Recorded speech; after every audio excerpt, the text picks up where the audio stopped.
ഇന്ന് രാവിലെ തന്നെ ഈ ഒരു മനോഹരമായിട്ടുള്ള കാഴ്ച കണ്ടിട്ടായിരുന്നു കേട്ടോ തുടക്കം. ആദ്യം ഒരു തത്തേ ഉണ്ടായിരുന്നുള്ളൂ, പിന്നെ 2-3 വന്നിട്ടുണ്ടായിരുന്നു. കഴിഞ്ഞ ദിവസം ആ ഉഴുതിട്ട സ്ഥലത്ത് അവർ വിത്തൊക്കെ ഇടുന്നത് കണ്ടിട്ടുണ്ടായിരുന്നു. എൻ്റെ ഊഹം ശരിയാണെങ്കിൽ അതൊക്കെ കഴിക്കാൻ വന്ന ആൾക്കാരാണിത്. ഇന്ന് എന്തായാലും റോഡിൽ നല്ല ട്രാഫിക്കും ആകാശത്തിൽ അതിലും നന്നായിട്ട് കാർമേഘവും ഉണ്ടായിരുന്നു. ഞങ്ങൾ അതും പറഞ്ഞുകൊണ്ടാണ് ഈ ഭക്ഷണം കഴിക്കുന്നത്. നാട്ടിൽ മഴ പെയ്യുമ്പോൾ അത് നല്ല രീതിയിൽ ആസ്വദിക്കുന്ന ഒരാളാണ് ഞാൻ. പക്ഷെ ഇവിടെ എന്തോ മഴ പെയ്യുന്നത് എനിക്ക് തീരെ ഇഷ്ടമില്ലാത്തൊരു കാര്യമാണ്. പിന്നെ ആരുടെ ഇഷ്ടമില്ലായ്മയൊന്നും നോക്കിയിട്ടല്ലല്ലോ മഴ പെയ്യുന്നത്. അതുമാത്രമല്ല, ഇവിടെയൊക്കെ ഒരുപാട് കൃഷിസ്ഥലങ്ങളുണ്ട്. അവരൊക്കെ ഈ മഴയും പ്രതീക്ഷിച്ചിട്ടായിരിക്കുമല്ലോ ഇരിക്കുന്നുണ്ടാവുക. അപ്പോൾ തൽക്കാലം അങ്ങനെ ഒരു പോസിറ്റീവ് തോട്ടോടെ ആ കാര്യത്തിൽ നമുക്കൊരു തീരുമാനമാക്കാം. നാട്ടിൽ ഈ മഴ പെയ്തു കഴിഞ്ഞാൽ മൊത്തത്തിലൊരു പച്ചപ്പ് ഉണ്ടാവില്ലേ? ആ പച്ചപ്പ് ഞാനിവിടെ വല്ലാണ്ട് മിസ് ചെയ്യുന്നുണ്ട്.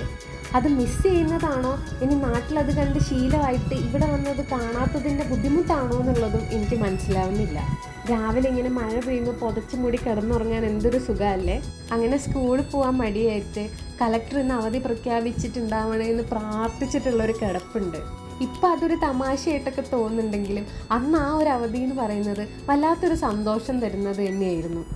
ഇപ്പം പിന്നെ കളക്ടർ അവധി പ്രഖ്യാപിച്ചാൽ എന്താ ഇല്ലെങ്കിൽ എന്താ, അതൊന്നും നമ്മളെ ബാധിക്കുന്ന കാര്യമല്ലല്ലോ. ഇപ്പം നിങ്ങൾ വിചാരിക്കുന്നുണ്ടാവും ഈ ടാറ്റ കൊടുത്ത് പറഞ്ഞു വിട്ട ആളെന്താ ഇവിടെയെന്ന്.